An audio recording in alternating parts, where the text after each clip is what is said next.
प्रधानमंत्री जी ने मुझे दी है, मैं उस पर खरा उतरने का हर संभव प्रयास करूंगा। हर मंत्रालय, हर पद चुनौती होता है और काम करना ही पड़ेगा। देश के कानून को सबको फॉलो करना पड़ेगा। प्रधानमंत्री जी आदेश पर जो भी होगा देश के हित के लिए, टूरिज्म इम्पोर्टेंट बढ़ाने के लिए जरूर करेंगे। प्रधानमंत्री नरेंद्र मोदी की नई कैबिनेट बनकर तैयार हो गई है। राष्ट्रपति भवन में हुए कार्यक्रम में कल 43 मंत्रियों ने शपथ ली है। केंद्रीय कैबिनेट में नई जिम्मेदारियां कई नेताओं को मिली है और इसके बाद आज कई मंत्रियों ने अपने मंत्रालय का कार्यभार संभाला है। सबसे पहले आपको 6 तस्वीरें दिखा रहे हैं। पदभार संभालने वालों में रेल मंत्री अश्विनी वैष्णव, कानून मंत्री किरेन रिजिजू, स्वास्थ्य मंत्री मनसुख मांडविया, सूचना एवं प्रसारण मंत्री अनुराग ठाकुर, इस्पात मंत्री आरपी सिंह और पर्यटन मंत्री जी किशन रेड्डी शामिल रहे। पीएम मोदी की नई टीम में अगर कुछ पुराने मंत्रियों की छुट्टी हुई है तो कुछ लोगों को अच्छे कामकाज का इनाम भी मिला है। ऐसे ही मंत्री हैं किरेन रिजिजू और अनुराग ठाकुर। तो 6 तस्वीरें इस वक्त आपके सामने, वो 43 मंत्री जिनके लिए कल से बेसब्री से इंतजार किया जा रहा था।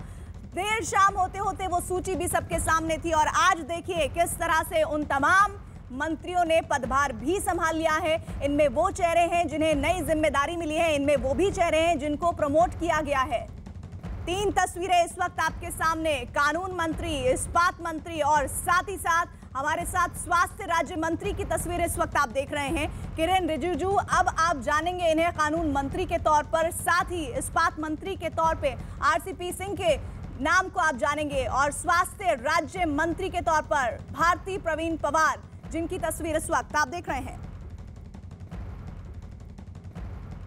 प्रधानमंत्री नरेंद्र मोदी की नई कैबिनेट में 7 ऐसे नाम भी हैं जिनको प्रमोट किया गया है। जिन मंत्रियों को प्रमोशन दिया जाएगा उनमें किरेन रिजिजू, अनुराग ठाकुर, पुरुषोत्तम रुपाला, मनसुख मांडविया, आरके सिंह, हरदीप सिंह पुरी और जी किशन रेड्डी के नाम शामिल हैं। और इसी के साथ ही वित्त राज्य मंत्री अनुराग ठाकुर को अब सूचना एवं प्रसारण मंत्री बना दिया गया है। खेल राज्य मंत्री पहले थे किरेन रिजिजू और अब उनको पदोन्नति मिली है। किस तरह से मनसुख मांडविया को भी अब जो है नया कार्यभार मिला है और हरदीप पुरी को अब पेट्रोलियम मंत्री के तौर पर अब देखेंगे। जी किशन रेड्डी को पर्यटन मंत्री के तौर पर देखेंगे। साथ ही आरके सिंह को कैबिनेट मंत्री ऊर्जा मंत्रालय की जिम्मेदारी से नवाजा गया है। अनुराग ठाकुर सूचना एवं प्रसारण मंत्री के रूप में जाने जाएंगे। अब किरेन रिजिजू कानून मंत्री का जिम्मा संभालेंगे। पुरुषोत्तम रुपाला को पशुपालन मंत्री का दर्जा दिया गया है। मनसुख मांडविया स्वास्थ्य मंत्री के तौर पर अब आपको आने वाले समय में अपनी जिम्मेदारी का निर्वहन करते हुए दिखेंगे। किरेन रिजिजू को प्रमोट करके कानून मंत्रालय की जिम्मेदारी सौंपी गई और इससे पहले वो खेल मंत्रालय का जिम्मा संभाल रहे थे। कानून मंत्री का पदभार संभालने के बाद उन्होंने क्या कहा है, सुनिए। बधाई हो आपको, जो भी बहुत महत्वपूर्ण मंत्रालय आपको मिला है। किस तरह की चुनौती आप देखते हैं, कैसे आगे काम करेंगे 3 लोग? हर मंत्रालय, हर पद चुनौती होता है और काम करना ही पड़ेगा। और अभी हमारा दायित्व है कि इस नए मंत्रालय को अच्छा से हम लोग संभालें और जनहित में अच्छा काम करें। सर, बहुत कम लोगों को पता है कि आपका लॉ का भी बैकग्राउंड है। किस तरह से आपको ये मदद मिलेगा आगे काम करने के लिए? मेहनत करना पड़ेगा, कहीं भी रहो हम लोग को मेहनत करना है, काम करना है। दिल्ली यूनिवर्सिटी की बहुत सारी यादें होंगी क्योंकि आप यहीं के पढ़े हैं, आपने एलएलबी वहीं से किया है। किस तरह से क्या वापस अपने अल्मा मैटर में जाकर चीज़ों को याददाश्त को दोबारा अपने लो पढ़ाई करते समय जितने भी साथी हैं, अभी भी हैं, बहुत लोग हैं, 1-2 गुजर गए हैं, ज़्यादातर अभी भी है और मिलेंगे। बीच बीच में मिले हैं लेकिन अब ज़्यादा मिलना हो सकता है। स्पोर्ट्स मिनिस्टर के तौर पे आपने बहुत अहम भूमिका निभाई है, ओलंपिक्स भी आने वाले हैं। किस तरह का कंट्रीब्यूशन आप देखते हैं अपने पुराने मंत्रालय और कॉलीग के साथ? जहाँ भी रहेंगे काम ही करना है, तो चाहे वो स्पोर्ट्स मिनिस्ट्री हो या कानून मंत्रालय, काम करना है। वहाँ भी हम लोग का टीम अच्छा रहा, यहाँ भी अच्छा टीम है, काम करेंगे। और इस मंत्रिमंडल विस्तार पर बात करने के लिए हमारे साथ हमारे सहयोगी इस वक्त जुड़े हुए हैं। अरुण सिंह जुड़े हैं, साथ ही यतेंद्र जुड़े हुए हैं। यतेंद्र, भारतीय जनता पार्टी के लिए ये कैबिनेट विस्तार किन मायनों में बेहद अहम होने वाला है? देखिए, अगर इस विस्तार की बात करेंगे तो ये केवल उत्तर प्रदेश विधानसभा चुनावों से और जो 5 राज्यों के विधानसभा चुनाव हो रहे हैं उसको नहीं जोड़ना चाहिए। 2024 तक की इसकी तैयारी के तौर पर इसको देखना चाहिए, क्योंकि जिस तरह का मंत्रिमंडल बनाया है शायद ही कोई राज्य या क्षेत्र या समुदाय ऐसा बचा होगा जिससे मोदी मंत्रिमंडल में इस मंत्रियों को ना लिया गया हो। यानी कि एक साफ मैसेज जाति, क्षेत्र और राज्यों को देखने के साथ साथ उनकी क्वालिफिकेशन को भी ध्यान में रखा गया है। कोई डॉक्टर है, कोई इंजीनियर है, कोई हाई एजुकेटेड प्रोफाइल संबंधित रखता है, कुछ रिटायर्ड ब्यूरोक्रेट्स भी हैं और कुछ ऐसे लोग भी हैं जो बिल्कुल जमीन से जुड़े हुए, बिल्कुल निम्न स्तर के कह सकते हैं इन्होंने जीवन जिया हो, उस तरह के लोगों को भी इस मंत्रिमंडल में जगह दी गई। यानी कि एक बेहतर संतुलन मोदी मंत्रिमंडल की तरफ से इसमें दिखाया गया है कि आम आदमी से लेकर और जो प्रभावशाली या कह सकते हैं जो एक तरह से ब्यूरोक्रेसी के जो लोग रहे हैं, जिनको काम करने का अनुभव है कि किस तरह से काम मंत्रालयों में किया जाता है और किस तरह से आम आदमी की अपेक्षा क्या हो सकती है, आम आदमी किस तरह से सोचता है,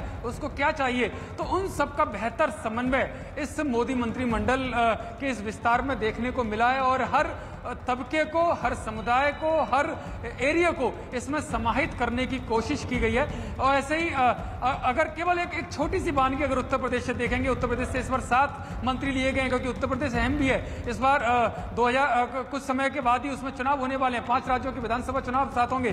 तो चाहे वो कुर्मी समुदाय से हो, चाहे वो ओबीसी से हो या दलित से हो या ब्राह्मण वर्ग से हो, इन सभी को साधने की कोशिश की गई और ऐसे नाम लाए गए हैं जो बहुत बड़े नाम नहीं है लेकिन अपने एरिया में इनकी अच्छी पकड़ है, अपने समुदाय में इनकी अच्छी पकड़ है और शायद इसी को बड़े लेवल पर देखेंगे केंद्रीय स्तर पर तो उसी फॉर्मूले को अपनाया गया है और एक मैसेज देने की कोशिश की गई है जो बार बार मोदी सरकार कहती है कि विचारधारा के साथ साथ विकास को आगे ले जाने का काम यही लोग करेंगे जो कैडर के भी हैं। अगर वो कैडर के भी नहीं है तो उनको उस विचारधारा के अंतर्गत लाकर उनको मोदी।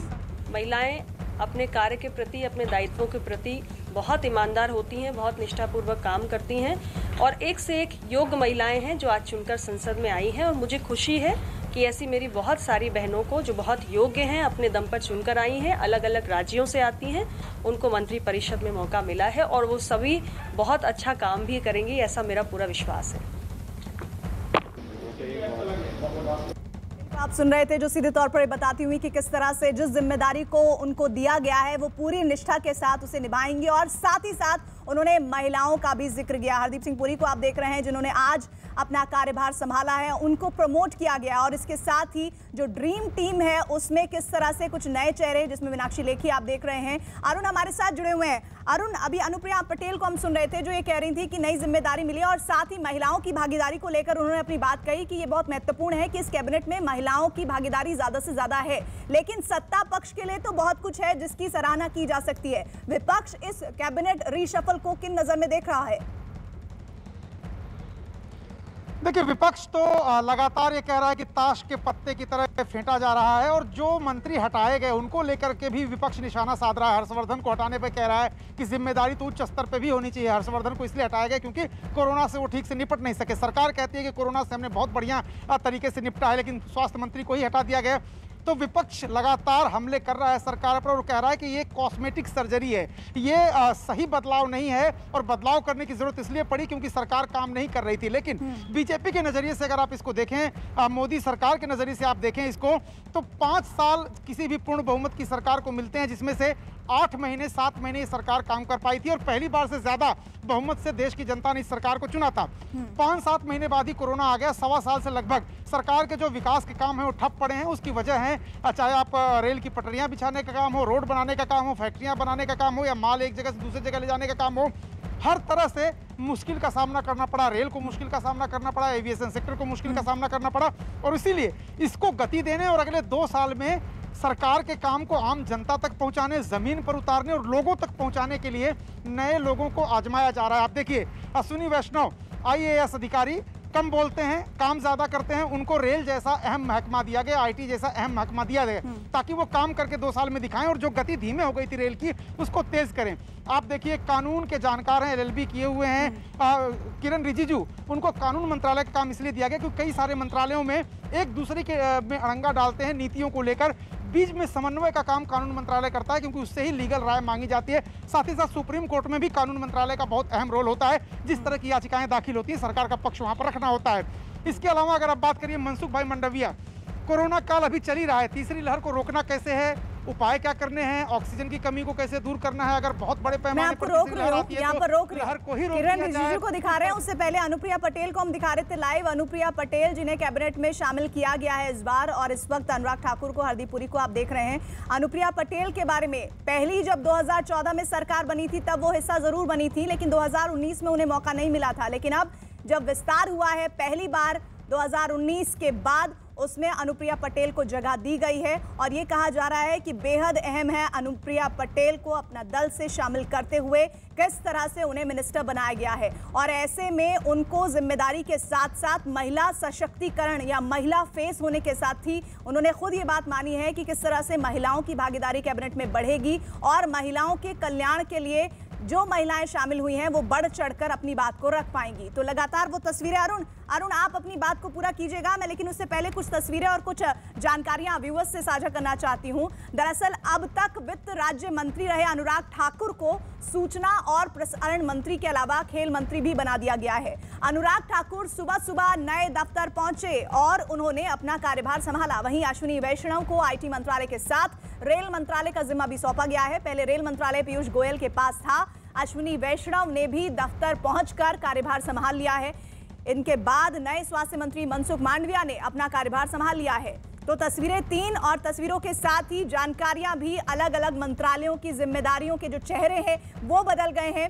अब आईबी मंत्रालय की जिम्मेदारी सीधे तौर पर अनुराग ठाकुर के ऊपर है। मनसुख मांडविया स्वास्थ्य मंत्रालय देखेंगे और रेल मंत्रालय की जिम्मेदारी जो पीयूष गोयल संभाल रहे थे, अश्विनी वैष्णव संभालते हुए नजर आएंगे। रेल मंत्री और आईटी संचार मंत्री अश्विनी वैष्णव, क्या प्राथमिकता रहेंगी आपकी? रेल को लेकर भी काफी समस्याएं देश में रहती हैं। मैं आपके साथ बैठूंगा डिटेल में। क्या प्राथमिकता क्या रहेंगी? सर पहला दिन है आपका। सेफ्टी सबसे पहली प्राथमिकता है। ट्विटर को लेकर क्योंकि डेडलाइन निकल गई, कानून को फॉलो नहीं कर रहे हैं। देश के कानून को सबको फॉलो करना पड़ेगा। तो अलग से बात करने की बात अश्विनी वैष्णव करते हुए और बहुत कुछ नहीं, उन्होंने बोला नई रेल राज्य मंत्री दर्शना विक्रम जारदोश ने उम्मीद जताई है कि वो पीएम मोदी की उम्मीदों पर खरा उतरेंगी। दर्शना विक्रम जारदोश सूरत से लोकसभा सांसद हैं।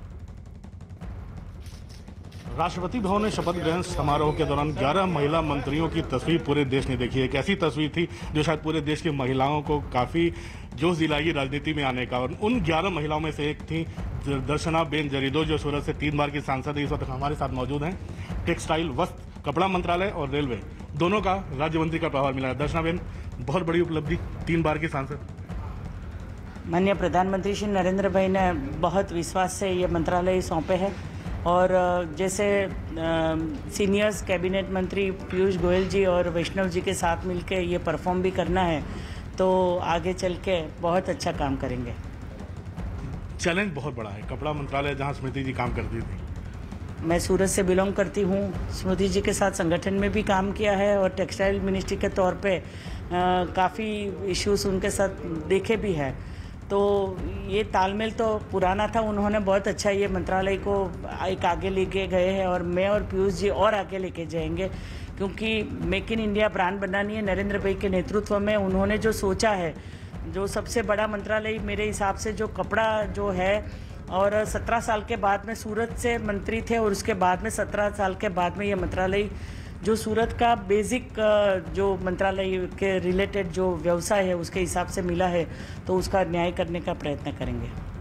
हमेशा ये आरोप लगता रहा है कि रेलवे को लेकर गुजरात के साथ काफ़ी अन्याय होता है। आज़ादी के बाद से हमेशा काफ़ी कई जगहों पर रेलवे लाइन तक नहीं पहुंची थी। काफ़ी बड़ी चुनौती होगी आपके लिए, क्योंकि कई जगह अभी अछूते हैं जहाँ इलेक्ट्रिफिकेशन नहीं हुआ। भारतीय जनता पार्टी के नेतृत्व में जितने भी मंत्री रेल मंत्री से जुड़े, जैसे सुरेश प्रभु जी, पीयूष जी, और अभी उन्होंने एक नया आयाम किया है, नई एक ऊंचाई पे लेके गए हैं मंत्रालय को, पॉजिटिव एटीट्यूड के साथ में एक नया स्वरूप दिया है। और ये जो नए मंत्री वैष्णव जी, उनके साथ मिलके हम एक टीम वर्क से काम करके आगे प्रधानमंत्री जी के नेतृत्व में मार्गदर्शन में काम करेंगे। तो नई रेल राज्य मंत्री को आप सुन रहे थे जो कह रही थी कि हम पूरे लगन के साथ काम करने जा रहे हैं। केंद्रीय मंत्रिमंडल में शामिल किए गए राव साहब दानवे, नारायण राणे, गिरिराज सिंह और भूपेंद्र यादव ने भी अपने मंत्रालय का कार्यभार संभाल लिया है। पहले उपभोक्ता मामलों के राज्य मंत्री रहे राव साहब दानवे को अब रेल मंत्रालय, कोयला मंत्रालय और खान मंत्रालय में राज्य मंत्री बनाया गया है। नारायण राणे को MSME मंत्रालय की जिम्मेदारी सौंपी गई है। गिरिराज सिंह को ग्रामीण विकास मंत्रालय का जिम्मा सौंपा गया है। भूपेंद्र यादव को पर्यावरण मंत्री बना दिया गया है। तो ये लगातार तस्वीरें और जानकारियां इस बात की तस्दीक करती हुई कि जो ड्रीम टीम थी, जो 43 चेहरे थे, उनमें से 4 चेहरों को क्या जिम्मेदारियां मिली हैं, वो इस वक्त आप स्क्रीन पर देख रहे हैं।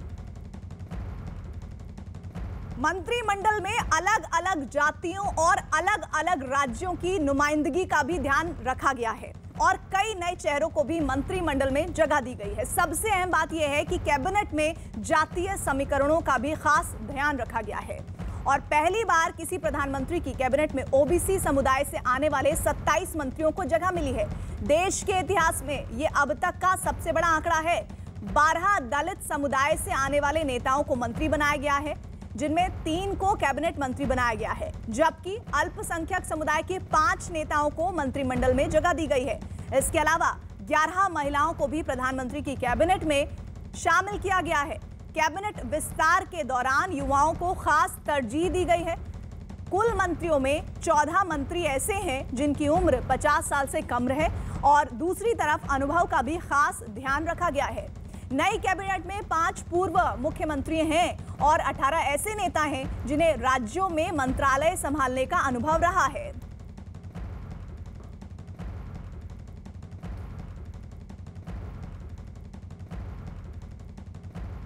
और उत्तर प्रदेश से खबर, जहां ब्लॉक प्रमुख चुनाव में जमकर बवाल हो रहा है। राज्य के कई जिलों से हिंसा और बवाल की खबरें सामने आ रही हैं। कुछ जगहों पर बमबाजी और फायरिंग की भी खबरें हैं। ब्लॉक प्रमुख चुनाव में हुई हिंसा से जुड़ी ये 6 तस्वीरें इस वक्त आपके सामने हैं, जो बता रहे हैं कि किस तरह से बवाल और उत्पात का लगातार प्रदर्शन इन तस्वीरों के जरिए हो रहा है। सीतापुर, जौनपुर, एटा, बहराइच, कानपुर, गोरखपुर की ये तस्वीरें हैं जहां पर ब्लॉक स्तर के चुनाव में इस तरह की बमबाजी की जानकारी मिली है। बवाल कटा है। यूपी के कई जिलों में हिंसा की तस्वीरें इस वक्त आप देख रहे हैं। दरअसल उत्तर प्रदेश के सीतापुर की तस्वीरें स्पेसिफिकली आपको दिखाना चाहेंगे, जिसमें एक बड़ी खबर भी आ रही है। वहां ब्लॉक प्रमुख के नामांकन के दौरान हिंसा हो गई। बवाल तब हुआ जब निर्दलीय उम्मीदवार मुन्नी देवी अपना नामांकन करने पहुंची, लेकिन उन्हें नामांकन करने से रोक दिया गया। आरोप है कि कुछ लोगों ने मुन्नी देवी के 2 प्रस्तावकों को अगवा कर लिया। इसके बाद वहां हंगामा हुआ। थोड़ी ही देर बाद वहां फायरिंग शुरू हो गई। यही नहीं, वहां बम भी फेंके गए। बाद में निर्दलीय उम्मीदवार के समर्थकों ने हाईवे जाम कर दिया और इस पूरी घटना में 3 लोग घायल हो गए। और इस घटना की सूचना मिलने के बाद फौरन पुलिस की एक टीम वहां पहुंची। लोगों को समझाने की कोशिश की गई, लेकिन तमाम कोशिशों के बाद भी वहां लोग मानने को तैयार नहीं दिखे, जिसके बाद पुलिस को लाठीचार्ज भी करना पड़ा।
तो उत्तर प्रदेश के सीतापुर में ब्लॉक स्तर के चुनाव के दौरान किस तरह से हंगामा हुआ है, बमबाजी हुई है, उसकी तस्वीरें आपको हम दिखा रहे हैं। दरअसल ये जो पूरा मामला शुरू हुआ उसकी पृष्ठभूमि रही है ये चुनाव, जिसमें ब्लॉक प्रमुख का नामांकन हो रहा था। हिंसा हुई है उस दौरान। वहां बवाल तब और ज्यादा बढ़ा जब निर्दलीय उम्मीदवार मुन्नी देवी अपना नामांकन करने पहुंची, लेकिन उन्हें नामांकन करने से रोक दिया गया। आरोप है कि कुछ लोगों ने मुन्नी देवी के 2 प्रस्तावकों को ही अगवा कर लिया और इसके बाद वहां हंगामा हो गया। थोड़ी देर बाद वहां फायरिंग शुरू हो गई। यही नहीं, वहां बम भी फेंके गए। बाद में निर्दलीय उम्मीदवारों के समर्थक ने हाईवे जाम कर दिया और इस पूरी घटना में 3 लोगों के घायल होने की जानकारी और इस घटना की सूचना मिलने के बाद फौरन पुलिस की टीम वहां पहुंची, लोगों को समझाने की कोशिश हुई, कोई फर्क उस पर पड़ा नहीं। समझाने के बावजूद लोग मानने के लिए तैयार ही नहीं थे, जिसके बाद पुलिस को लाठीचार्ज भी करना पड़ा है।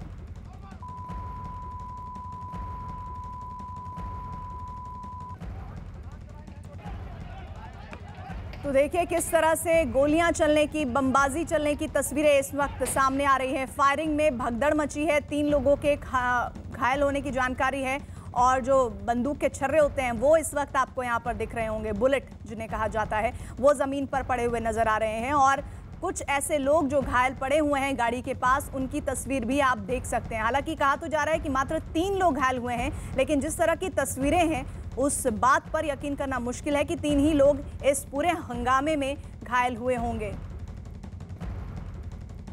अजीत सिंह इस वक्त हमारे साथ, हमारे सहयोगी जुड़ रहे हैं। अजीत, क्यों आखिर ब्लॉक प्रमुख चुनाव में इस तरह की बमबाजी, इस तरह की फायरिंग की नौबत आई? देखिए बिल्कुल प्रीति, ये चुनाव ही सब जो है वर्चस्व की लड़ाई का होता है और सीतापुर के कसमांडा ब्लॉक में भी यही देखने को मिला, जहां मुन्नी देवी नामांकन करने पहुंची थी, उनके 2 प्रस्तावकों को अगवा कर लिया गया और विरोध करने पर वहां गोलियां चली। और तस्वीरें आप देख सकते हैं कि किस तरह उसके बाद हथगोलियां ने बमबाजी हुई, उसमें कई लोगों को चोटें भी हैं और पुलिस एक तरफ खड़ी हुई थी, पुलिस ने रोकने की कोशिश की लेकिन ये लोग माने नहीं, फिर पुलिस को लाठीचार्ज करना पड़ा।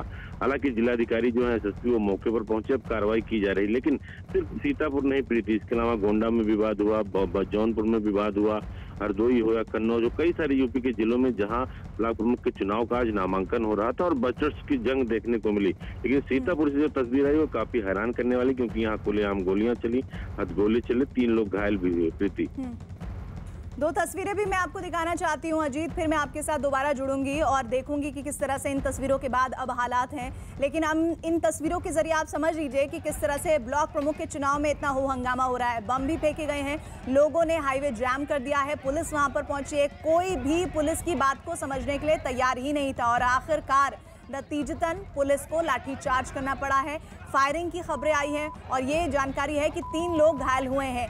अभी भी वो स्थितियां देखिए, तस्वीरें देखिए किस तरह से ब्लॉक प्रमुख के चुनाव के दौरान नामांकन के लिए मुन्नी देवी जा रही थी सीतापुर से और वहां पर उनके जो प्रस्तावक थे उनका ही किडनैप हो गया, उन्हें अगवा कर लिया गया और काफी बवाल बढ़ा। इस दौरान फायरिंग से हालात और ज्यादा बिगड़ गए क्योंकि लगातार वहां मौजूद लोग हाईवे से नहीं हट रहे थे, हाईवे खुलवाने की कोशिश पुलिस कर रही थी। इस दौरान फायरिंग की जानकारी है, लोगों ने हाईवे को जाम कर दिया था, लेकिन लगातार काफी समय तक यहां पर तनाव बरकरार है। फायरिंग में मची भगदड़ के बाद 3 लोगों के घायल होने की जानकारी आ रही है। हमारे साथ लगातार हमारे सहयोगी अजीत बने हुए हैं, उनके पास मैं जाऊं, लेकिन एक बार फिर से सीतापुर की तस्वीरें जरा गौर से देखिए। ये तस्वीरें किस तरह से बता रही हैं कि ब्लॉक प्रमुख के जो चुनाव था उसके दौरान, महज नामांकन के दौरान ये हिंसा की तस्वीरें हैं और बवाल तब हुआ है जब निर्दलीय उम्मीदवार मुन्नी देवी अपना नामांकन करने पहुंची थी, लेकिन उन्हें नामांकन करने से रोका गया।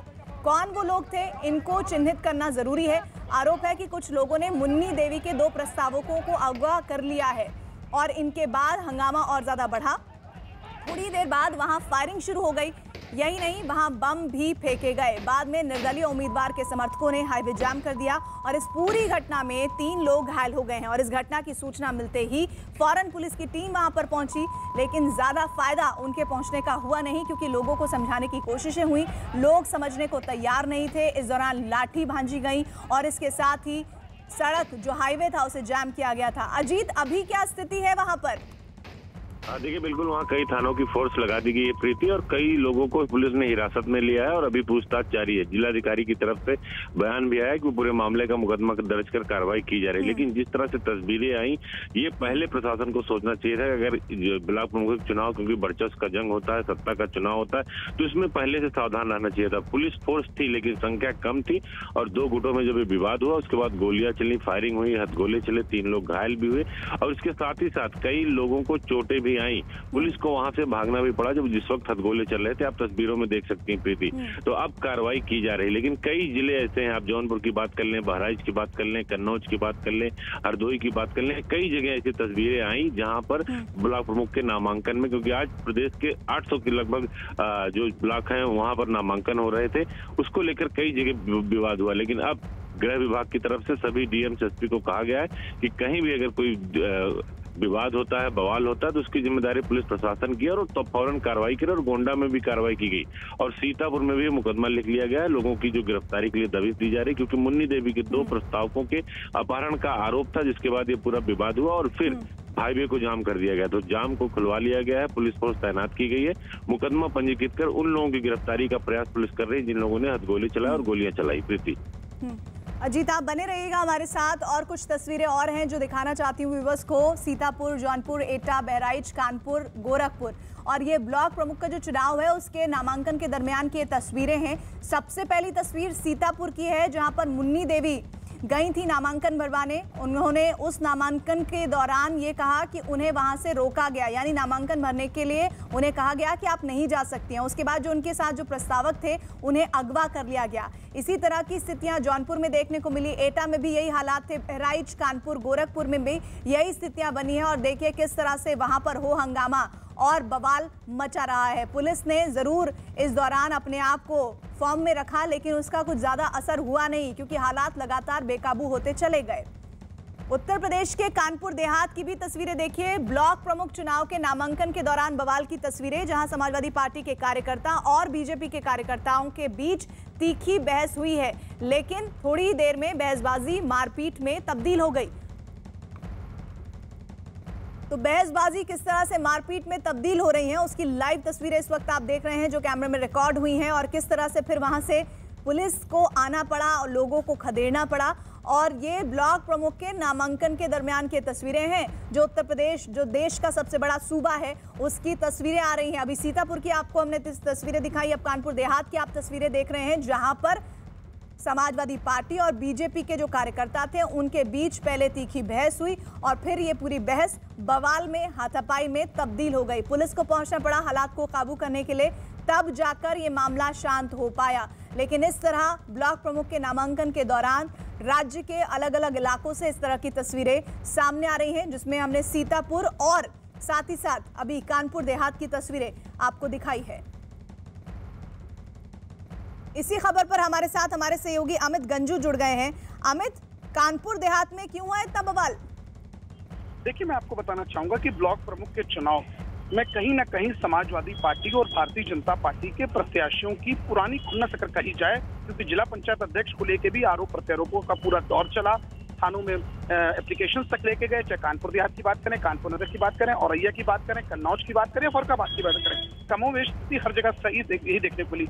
और अब जबकि ब्लॉक प्रमुख के लिए आज नामांकन का दिन था, आज पहला फर्स्ट डे था, जो कि 11 o'clock से 3 बजे तक का ये पूरा कार्यक्रम था। उस दौरान पहले तो नामांकन जो प्रत्याशियों का कहना था कि हम लोगों को रोका जा रहा है, उसके बाद पूर्व में थाना अध्यक्षों द्वारा पूर्व के मुकदमों पर उन पर दबिश दी गई, यानी कहीं ना कहीं से उनका ये आरोप था कि उन पर प्रेशर डाला जा रहा है। जब वो प्रत्याशियों के साथ नामांकन कराने पहुंचे तो पहले कहासुनी हुई, फिर धक्का मुक्की और फिर नौबत मारपीट तक आई। यही स्थिति कानपुर नगर में भी देखने को मिली, चाहे कानपुर के हम लोग सरसौल की बात करें, क्योंकि कानपुर ब्लॉक की अगर बात करें, कानपुर में 10 पदों के लिए नामांकन किया आज हुआ। सामान्य सीटों पर 5,000 रुपए की जैसे राशि रखी गई थी, उन राशि को लेकर भी कहीं ना कहीं एफडीज को लेकर बताया गया। अगर विदनू की बात करें, हम भीतरगांव की बात करें, हम शिवराजपुर की बात करें, ऐसे तमाम कल्याणपुर की बात करें, जबकि इनके ब्लॉकों पर ही आज नामांकन होना था, मगर कहीं ना कहीं सुबह से ही तनातनी मची रही। शायद पुलिस ये चीज भाप नहीं पाई कि ये मामला जिस प्रकार से जिला पंचायत में झगड़ा हुआ, जिस प्रकार से जिला पंचायत के कई सेंटरों पर मारपीट की नौबत आई, उसको ध्यान में रखते शायद कानपुर देहात की पुलिस, कानपुर देहात के क्षेत्राधिकारी, कानपुर देहात के एडिशनल एसपी या एसएसपी इसकी गंभीरता को भाप नहीं पाए। अमित, 2 जगह की तस्वीर मैं दिखा चुकी हूँ, एक और जगह की तस्वीर मैं व्यूअर्स को दिखाना चाहती हूँ, उत्तर प्रदेश के बहराइच की, जहाँ हंगामे की खबर सामने आई है। वहां नामांकन के दौरान समाजवादी पार्टी के कार्यकर्ताओं पर हंगामा करने का आरोप लगा है। नामांकन के दौरान किसी बात पर विवाद हो गया, जिसके बाद समाजवादी पार्टी के कार्यकर्ताओं ने जमकर उत्पात मचाया है। बाद में हंगामा कर रहे लोगों को वहां से हटाने के लिए पुलिस को लाठीचार्ज करना पड़ा है।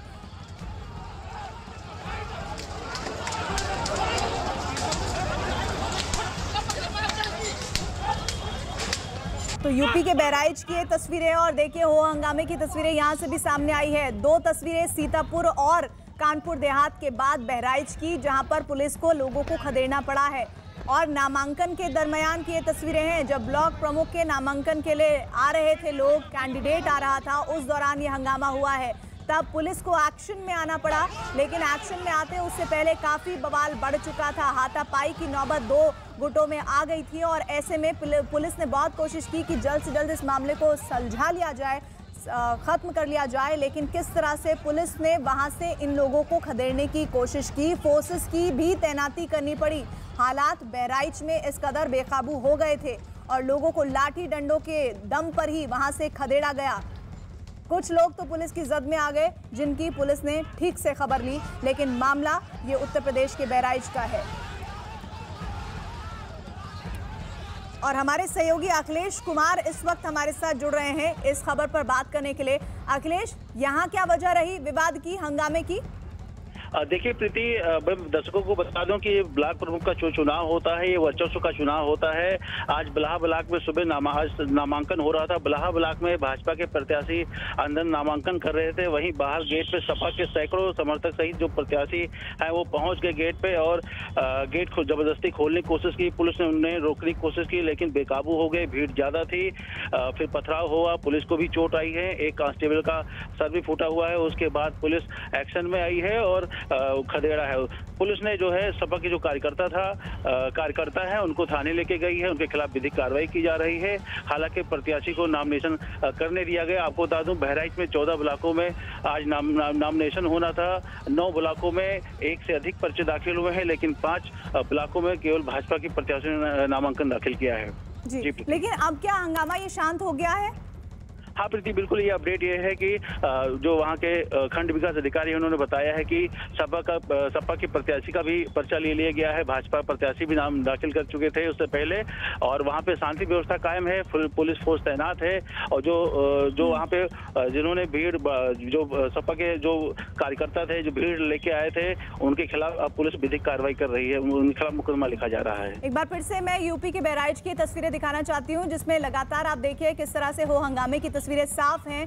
यूपी के बहराइच में हंगामे की खबर है और वहां नामांकन के दौरान समाजवादी पार्टी के कार्यकर्ताओं पर हंगामा करने का आरोप है। नामांकन के दौरान किसी बात पर विवाद हो गया जिसके बाद समाजवादी पार्टी के कार्यकर्ताओं ने जमकर उत्पात मचाया है। बाद में हंगामा करने वाले लोगों को वहां से हटाने के लिए पुलिस को लाठीचार्ज करना पड़ा। और अब जो अगली तस्वीर है वो है उत्तर प्रदेश के एटा की, जहां पर ब्लॉक प्रमुख के नामांकन के दौरान हंगामा हो गया है। आरोप है कि मारहरा ब्लॉक में समाजवादी पार्टी की प्रत्याशी गुड्डो देवी का बीजेपी कार्यकर्ताओं ने पर्चा ही छीन लिया, जिसके बाद वहां हंगामा खड़ा हो गया और इस दौरान कुछ लोग पुलिस वालों पर पथराव करते भी दिखाई दिए। तो उत्तर प्रदेश के एटा में देखिए अब उम्मीदवारों के पर्चे ही छीन लिए गए हैं और ये तस्वीरें हैं उत्तर प्रदेश के एटा की, जहां पर ब्लॉक प्रमुख के नामांकन के दौरान हंगामा हुआ है। आरोप जो लग रहा है वो मारहरा ब्लॉक में समाजवादी पार्टी की प्रत्याशी ने लगाया है, जिनका नाम गुड्डो देवी है, जो बीजेपी कार्यकर्ताओं ने पर्चा छीनने का आरोप लगा रही हैं और इसके बाद वहां हंगामा हुआ है और इस दौरान कुछ लोग पुलिस वालों पर पथराव करते भी दिखाई दी। आगे बहुत सारे अफसर आएंगे, आप सबसे बातचीत करने का।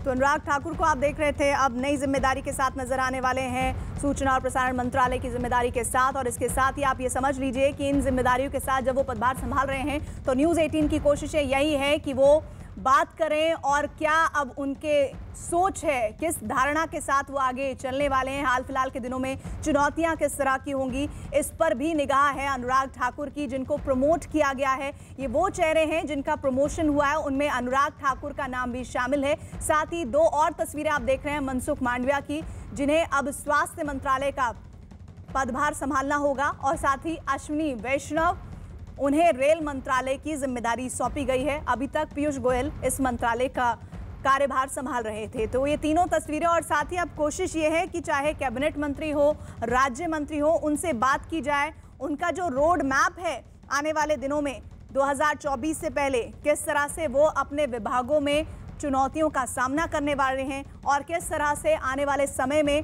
वो एक अलग रूप में अपने विभाग के विकास के तौर पर लोगों को जोड़ते हुए दिखाई पड़ेंगे। इस पर सबकी निगाहें हैं। हम लगातार बीच बीच में कोशिश करेंगे कि इन कैबिनेट मंत्रियों से आप लगातार जो बात सुनना चाहते हैं वो बात हम करवाएं। और चलिए अब एक बार फिर से आपको हम ब्लॉक प्रमुख नामांकन बवाल की तस्वीरें दिखाते हैं। उत्तर प्रदेश के पीलीभीत की तस्वीरें, जहां हंगामे की तस्वीर सामने आई। आरोप है कि वहां नामांकन के दौरान बीजेपी और निर्दलीय प्रत्याशी के समर्थक आपस में भिड़ गए हैं और इस दौरान जमकर मारपीट हुई है और इस दौरान पुलिस वाले भी वहां मौजूद रहे हैं, लेकिन मारपीट करने वालों पर इनका कोई असर नहीं दिखा और वो काफी देर तक एक दूसरे को पीटते दिखाई दिए। उत्तर प्रदेश के पीलीभीत की तस्वीरें, ये चौथी तस्वीर मैं आपको दिखा रही हूं और आप ये समझ लीजिए कि किस तरह से ये जो बवाल है ये बढ़ता ही जा रहा है। मारपीट हुई है। ब्लॉक प्रमुख चुनाव के नामांकन के दरमियान की ये तस्वीरें हैं उत्तर प्रदेश के पीलीभीत से। सबसे पहले सीतापुर की तस्वीर आपको दिखाई, फिर बहराइच की तस्वीरें, कानपुर देहात की तस्वीरें दिखाई और अब देखिए पीलीभीत की तस्वीरें, जहां पर आरोप है कि वहां नामांकन के दौरान बीजेपी और निर्दलीय प्रत्याशी के समर्थक आपस में भिड़े हैं और इस दौरान जमकर मारपीट हुई है और पुलिस वाले भी वहां मौजूद थे, लेकिन मारपीट करने वालों पर इसका कोई असर नहीं दिखा। वो काफी देर तक दूसरों को पीटते रहे। और अब आइए बात कर लेते हैं जौनपुर की। उत्तर प्रदेश के जौनपुर में भी ब्लॉक प्रमुख चुनाव में जमकर हिंसा हुई है। वहां नामांकन से निर्दलीय प्रत्याशी और बीजेपी उम्मीदवार कमलेश कुमारी के समर्थक आपस में भिड़े हैं और बताया जा रहा है कि पहले तो दोनों उम्मीदवारों के बीच कहासुनी हुई और इसके बाद निर्दलीय उम्मीदवारों के समर्थन ने, जो समर्थक थे बीजेपी की उम्मीदवार कमलेश कुमारी के घर पर देर रात धावा बोला है और इस बीच वहां गाँव के लोगों की भीड़ जुट गई, जिन्होंने हमला करने वाले लोगों को दौड़ा दिया, उनकी गाड़ियों में तोड़फोड़ किया और इस पूरी घटना में कई लोग घायल हुए हैं, जिनमें 2 की हालत गंभीर है, जिन्हें इलाज के लिए वाराणसी रेफर किया गया। बड़ी खबर आ रही है ट्विटर से जुड़ी हुई। दिल्ली हाईकोर्ट ने ट्विटर को बड़ा झटका दिया है। कोर्ट ने ट्विटर को 8 हफ्ते का वक्त देने से इनकार कर दिया है। दिल्ली हाईकोर्ट ने केंद्र सरकार से कहा है कि वो चाहे तो कानून के मुताबिक ट्विटर के खिलाफ कार्रवाई कर सकती है। इस वक्त की बड़ी खबर आ रही है कोर्ट के हवाले से।